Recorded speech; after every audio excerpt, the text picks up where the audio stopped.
Perempuan yang usia 60 paling suka adalah karena suami yang taat, ya, karena ketaatan. Jadi semakin taat gitu. Atau bukan, karena kesetiaan. Jadi kalau laki-lakinya itu setia, itu seneng Pak. Jadi kemana-mana istrinya saat jalan-jalan gitu, istrinya digandeng, itu seneng Pak. Itu usia 60. Nah nanti berubah lagi di atas itu adalah ketaatan. Jadi suami semakin taat semakin senang. Tapi Bu ingat, kalau perempuan itu selalu berubah sesuai dengan usianya, kalau laki-laki seleranya terhadap perempuan itu tetap stabil. Apa-apa? Perempuan cantik dan muda.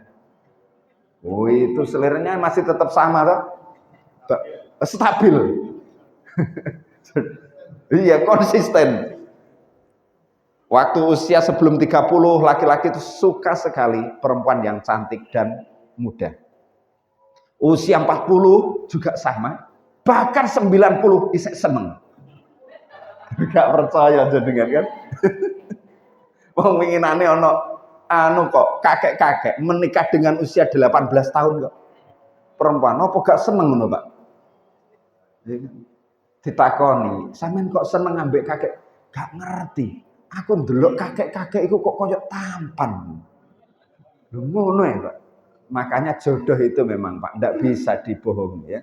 Wong jodoh itu orang suka itu macam-macam penyebabnya. Delok ironge maktil, ngono lho iso seneng, Pak. Ono saya itu punya teman, kok ganteng, Pak.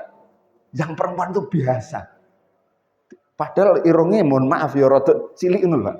Tak takoni, sampean kok seneng ambek iku piye? Gak ngerti, aku delok ironge maktil ngono lho iso seneng aku. Jadi jodoh itu memang macam-macam Pak penyebabnya. Nah ini Pak ya. Masya Allah. Nah, apa faktor penyebabnya? Ya, orang tidak bisa mengendalikan diri itu ya, karena anak ataupun suami ya, itu karena rasa takut. Rasa takut yang berlebihan itu bisa menyebabkan orang marah. Bapak-bapak rasa takutnya lebih, rasa cemburunya lebih, itu kemudian bisa saja emosi. Wong di luar negeri itu ada ini Pak, kisahnya Bapak Ibu bisa membaca pada buku, judulnya adalah, kalau saya tidak salah ya, saya pernah membacanya itu di buku, bukan untuk dibaca itu. Ada seorang laki-laki suami, beliau ini direktur asuransi Pak, sukses Pak. Naik mobil jalan-jalan ya dengan kendaraan mobil itu sambil santai lah, happy atau apa namanya itu. Nah kemudian mampir karena bensinnya ini habis, mampir di pom bensin. Suami ini saat ngisi bensin karena mungkin ingin merenggangkan ototnya itu jalan-jalan mengelilingi pom bensin sambil pelayan ini itu kemudian mengisi tangki bensin diisi. Tapi petugas ini bercakap-cakap dengan istrinya, perempuan kok begitu akrab sekali. Akrab sekali. Sampai melihat suaminya sambil noleh, kok akrab sekali begitu.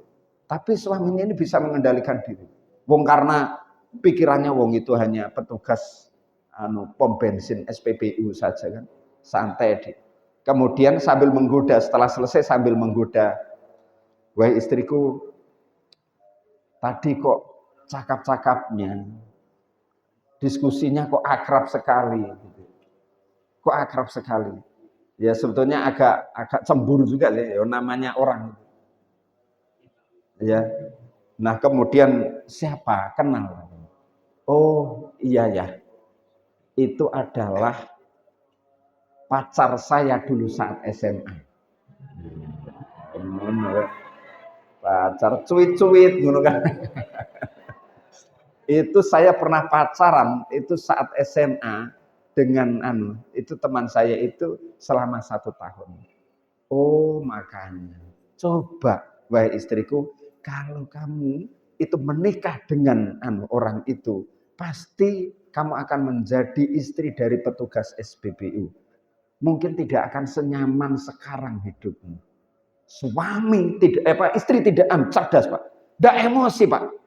Dikatakan begitu. Wahai suamiku, andai kata saya yang menikah dengan laki-laki itu mungkin yang akan menjadi direktur asuransi adalah yang sekarang jadi petugas pom bensin itu. Blek, meneng Pak, langsung ngerem dadak. Jadi kadang-kadang kita ini harus saling memahami bahwa laki-laki itu bisa sukses itu bukan tanpa istri. Ada di belakang itu adalah seorang istri. Mungkin seolah-olah lemah, tidak bekerja, hanya di rumah saja, tidak bisa.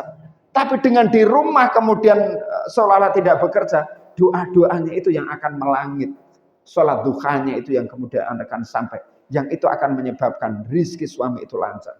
Jadi jangan dikira kemudian kita ini bisa sukses ya tanpa di belakang ada orang yang hebat itu. Wah, tepuk tangan dong untuk ibu-ibu ini ya.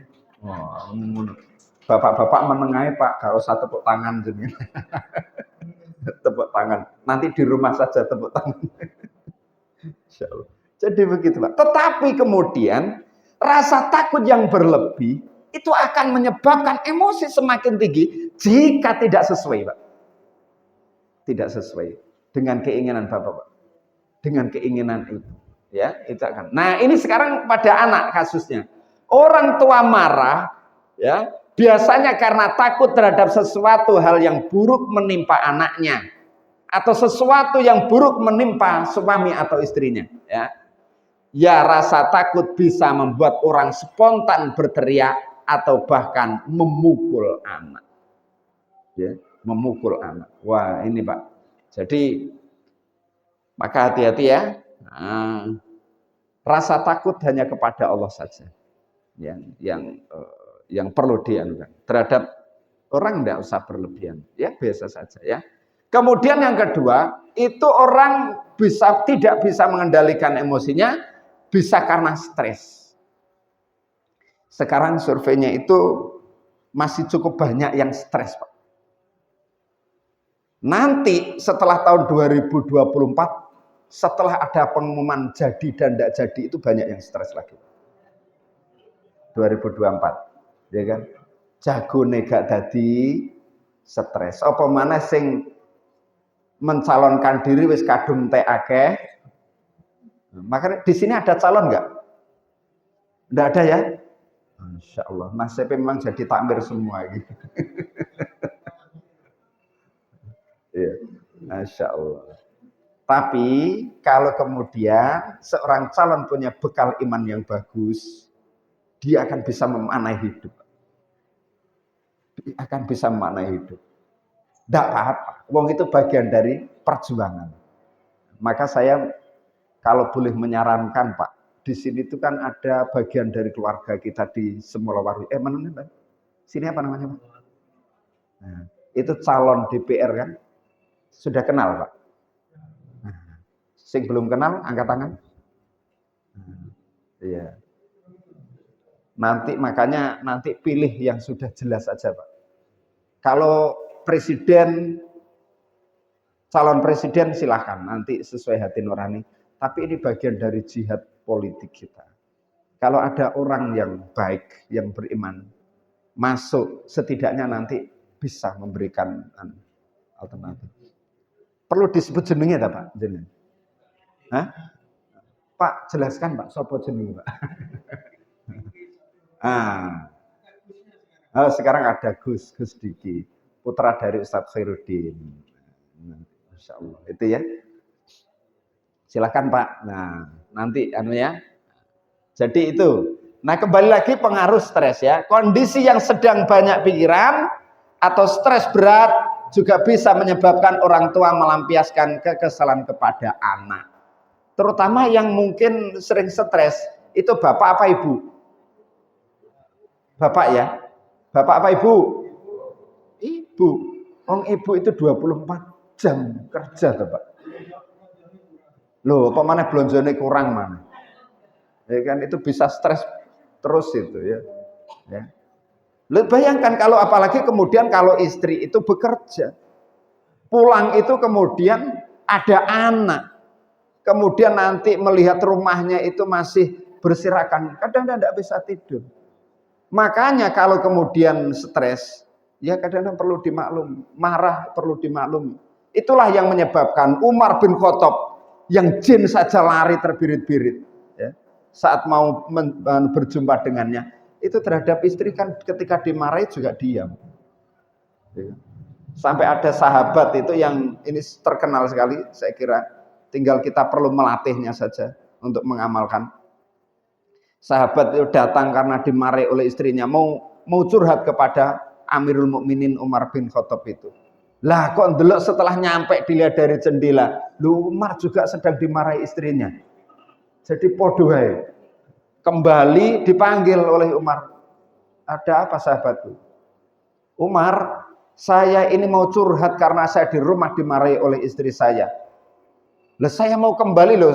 Delok Umar dewe Amirul Mukminin juga menang dimarahi oleh istrinya. Jawaban Umar itu luar biasa. Istri saya ini, wah, kita kira 24 jam bekerja. Harus mengasuh anak saya, harus menjaga harta saya, dan lain sebagainya. Apa maneh tempatnya di rumah. Kalau suami kan metu-metu, Pak. Kerja gitu kan di luar kan. Lah kalau kemudian panjenengan saja lah di rumah kok sing didelok podo kabeh. Itu kan ya bisa stres apa mana anak-anak dan lain sebagainya. Nah, oleh sebab itu nanti ada caranya ya supaya tidak mudah stres. Nah, ini bisa melampiaskan. Jadi dari dua ini menyebabkan emosi itu tidak bisa dikendalikan. Nah, sekarang Pak, apa nanti akibatnya jika rasa marah itu tidak terkendali bahkan sampai memukul ini Pak? Ini penelitian oleh Masaru Emoto. Nah, ini saya semenangkan aja ya. Hah? Enggak, Masaru Emoto, ilmuwan Jepang. Itu meneliti air, Pak. Air dari berbagai macam di belahan dunia ini diambil untuk diteliti. Nanti apa hubungannya dengan kita? Diteliti. Dari air itu satu gelas, ya, ngambil dari air Gangga, air Zam-Zam, macam-macam itu Pak, air atau air biasa itu. Kemudian air ini di atasnya diletakkan kamera super canggih. Maka air ini diberikan sugesti, ucapan Pak. Misalnya diucapkan saya cinta kepadamu. Misalnya I love you atau thank you, arigato, terima kasih misalnya. Itu Pak, air itu dipotret secara cepat, begitu Pak. Hasilnya semacam ini Pak. Thank you. Jadi partikel atau kristal, ya, partikel kristal air itu terlihat menjadi indah. Air itu, hasil jepretan itu. Dari air biasa dipotret, tapi sebelumnya kemudian diberikan ucapan-ucapan yang positif. Itu ternyata Pak, itu dahsyat hasilnya. Ini Pak. Kemudian diucapkan I love you begini, kemudian begini, lalu diberikan kata-kata jelek. Kamu jelek, kamu kotor, ini Pak jadinya. Ini air Pak. Yang kemudian bahasa lainnya adalah bisa menghadirkan atau membawa pesan, menjadi positif. Pak, itulah sebabnya tubuh kita ini 70%-nya unsur air. Kalau 70%-nya unsur air, maknanya jika kita berpikir positif, jadilah hidup kita ini positif. Tapi jika kemudian pikiran kita itu selalu negatif, maka akan tubuh kita ini terpengaruh dari unsur-unsur negatif. Ini untuk membuktikan Pak. Bapak-bapak suatu ketika nanti pulang, yang mungkin istrinya tidak hadir di sini. Kalau yang hadir saya tidak tahu uji cobanya ya. Nanti yang tidak hadir, tidak ikut hadir sama bapak di rumah misalnya, istri ini. Lalu bapak katakan, I love you ma. Misalnya begitu.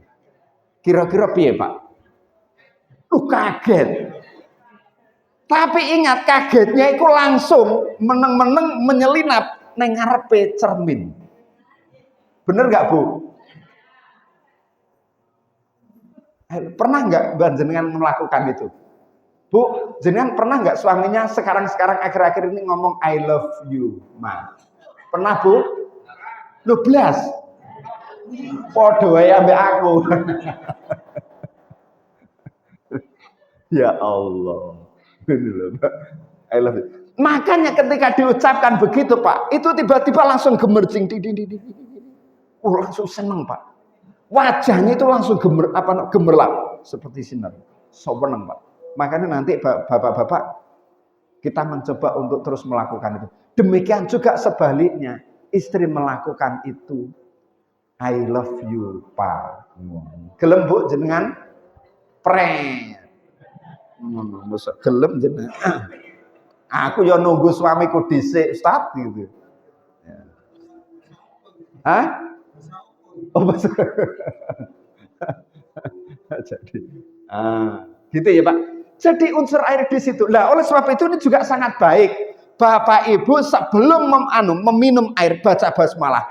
Itu ketika dipotret itu akan, makanya ada orang itu yang dengan air hangat sering banyak baca basmalah hidupnya bisa sehat. Karena memang ketemu unsur air yang diminum, kemudian masuk ke tubuhnya yang di situ adalah 70% unsur air menjadi positif. Emoto maseru di dalam penelitiannya, jadi memperoleh gelar doktornya itu karena meneliti tentang air. Loh ini real. Kalau urusan akhirat lebih dahsyat lagi, wong di dalam Al-Qur'an itu bumi bisa mengabarkan berita-beritanya. Itu kalau bumi itu unsur air 70% juga unsur air. Maknanya itu juga merekam seperti CCTV. Jadi mengabarkan beritanya. Ya ini Pak, dijadikan hidup ya. Nah, kalau demikian Pak, nanti ketika kita marah kepada anak kita, nah ini yang kemudian nanti akan mempengaruhi unsur air pada tubuh anak kita atau cucu kita, ya. Nah, lalu apa yang perlu dilakukan? Nah ini saya percepat saja Pak. Jadi segera minta ampun ya, dan bersegeralah kamu kepada ampunan dari Tuhanmu dan kepada surga yang luasnya seluas langit dan bumi yang disediakan untuk orang bertakwa. Nah, siapa orang yang bertakwa itu? Nah, salah satunya ini Pak, orang yang menafkahkan harta baik di waktu lapang maupun sempit, wal kadhiminal ghaid, dan orang-orang yang menahan amarahnya.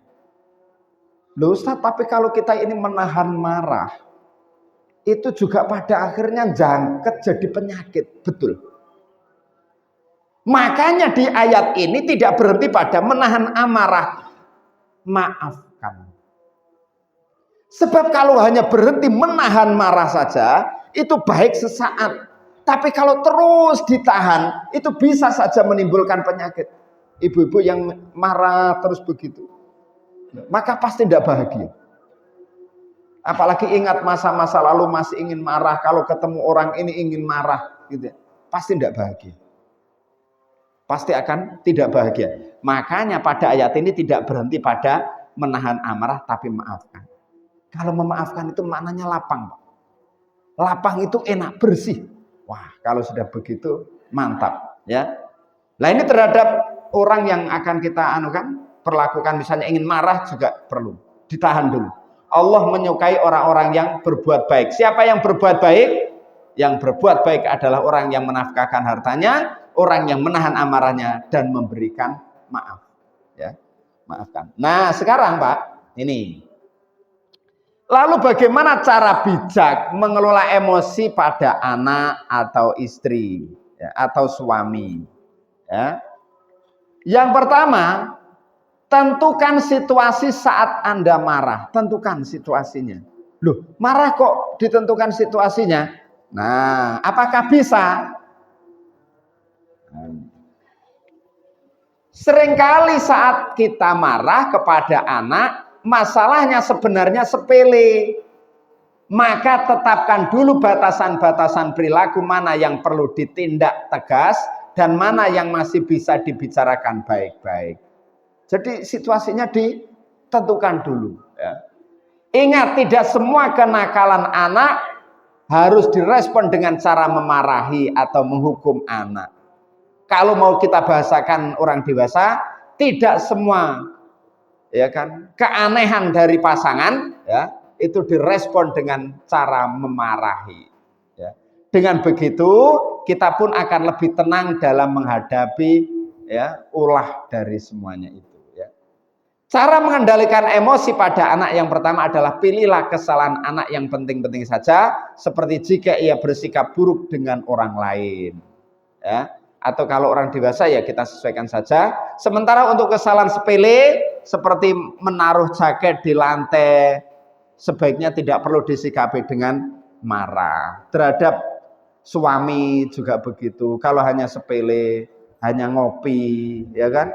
Kok gurung mulih-mulih iki ning diae, wis gak usah dimarahi. Mungkin isek kerasan-kerasan ning angkringan, ya. Dan lain sebagainya ya.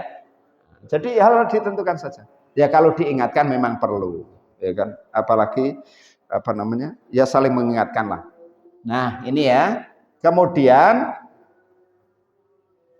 yang kedua, segera tenangkan diri ketika kita ingin marah. Jadi segera tenangkan diri. Saat mendapati ulah si kecil yang menjengkelkan, kita mungkin jadi naik pitam dan akhirnya berteriak atau membentak. Hindarilah luapan emosi ini dengan menenangkan diri dan membuat perasaan serileks mungkin.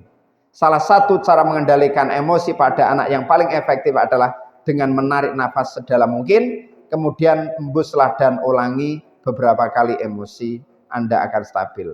Ya.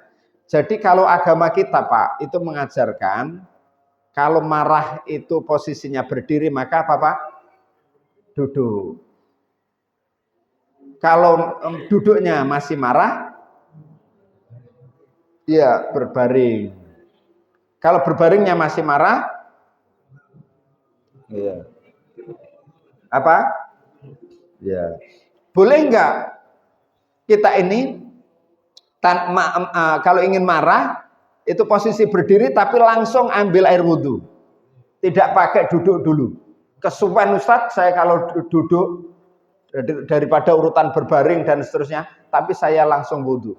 Jika kemudian itu bisa menyebabkan orang bisa langsung rileks, dan kemungkinan besar bisa merilekskan karena air yang menjadi wudhu itu akan merilekskan fisik kita. Nah, syukur-syukur kalau kemudian dilanjutkan dengan sholat. Wis lali ya. Kalau masih marah ya tadi diajarkan oleh Allah tadi. Ya. Kemudian hindari memukul.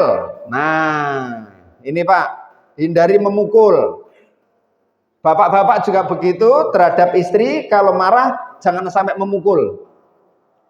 Nah, itu istrinya panjenengan, istri kita ya. Jangan sampai memukul. Terhadap anak juga begitu, apalagi anak. Kalau anak itu dipukul, apalagi dibentak sangat keras, penelitiannya itu 3000 sel saraf otak putus. Kan anak cerdas itu karena memang jaringannya, rangkaiannya ini sudah banyak. Semula mungkin masih jarang, rangkaiannya hanya satu jaring, nyambung. Karena pengalaman bermain sepak bola, nyambung lagi pengalaman itu. Semakin banyak semakin nyambung. Jadi semakin nyambung, itu semakin cerdas dia. Semakin banyak punya pengalaman dan sambungan-sambungan ini semakin padat, maka akan semakin cerdas. Tetapi ini semua akan putus sambungan ini ya jika kemudian kita bentak bahkan kita pukul. Dan untuk mengembalikannya itu butuh waktu lama. Diajak pergi jalan-jalan senang rileks kembali, dia baru kembali. Tapi bayangkan ketika hari ini dipukul, besok marah lagi dipukul lagi, kapan nyambungnya? Maka jangan-jangan anak tidak pinter itu bukan karena anaknya tidak pinter, tapi karena perlakuan orang tua yang berlebih, sel saraf otaknya banyak putus. Maka perlu hati-hati. Terhadap istri juga demikian. Kan kalau anak itu saya pernah melakukan Pak, terhadap anak saya dulu. Saya menyesal betul sekarang. Yang sekarang di Gontor itu Putri. Dulu waktu kecil kan tidak mau mandi. Jenenge isek enom Pak waktu itu ya. Ndak mau mandi, iki sudah mau berangkat sekolah kok ndak mau mandi. Saya anu Pak, saya angkat langsung ndak mau mandi itu saya anu kan Pak. Tidak saya pukul sih Pak. Saya anu ambil air digerujuk gitu Pak. Tapi saya sambil marah Pak. Saya tanya sekarang, padahal saya insya Allah seingat saya marah kepada anak, seingat saya hanya itu Pak. Saya tanya sekarang, masih ingat? Masih ingat? Dok, awam biyen isih eling enggak? Masih ya. Lho isih eling, Pak. Makanya saya ini kadang-kadang tidak bisa tidur gara-gara itu. Nah, Bapak ini pernah melakukan itu kan kadang-kadang wis lali tuh. Ya tetapi namanya manusia itu tidak mungkin sempurna lah ya. Kadang-kadang namanya manusia itu. Itu dulu ya. Alhamdulillah sekarang ini tidak pernah marah sama anak Pak sekarang. Lah karena anaknya sudah di pondok semua. Sudah jarang ketemu. Jadi ketemu hanya sesaat saja gitu ya. Loh, waktunya wis sabar ya, Pak. Kita lanjut ya, Pak. Jadi hindari memukul terhadap istri. Kalau kita ini, Pak, dulu kalau laki-laki itu sampai memukul suaminya, dia lupa bahwa istrinya ini sebetulnya adalah bagian dari tubuhnya. Kalau ada istri yang membentak suaminya, itu mungkin istri sedang lupa bahwa suaminya itu adalah bagian dari tubuhnya. Jadi harus saling melindungi, saling menjaga, ya. Nah, saya percepat Pak. Yang keempat, kendalikan cara bicara kita. Kita kendalikan. Kemudian menghitung. Nah, ketika akan marah menghitung boleh, ya. Ayo dirapikan lagi. Saya hitung ya sampai 10. 1, 2. Nah, menghitung ini cara menghindari. Nah, oh ya, ini anak. 6. Meneruskan kebaikan yang dirintis.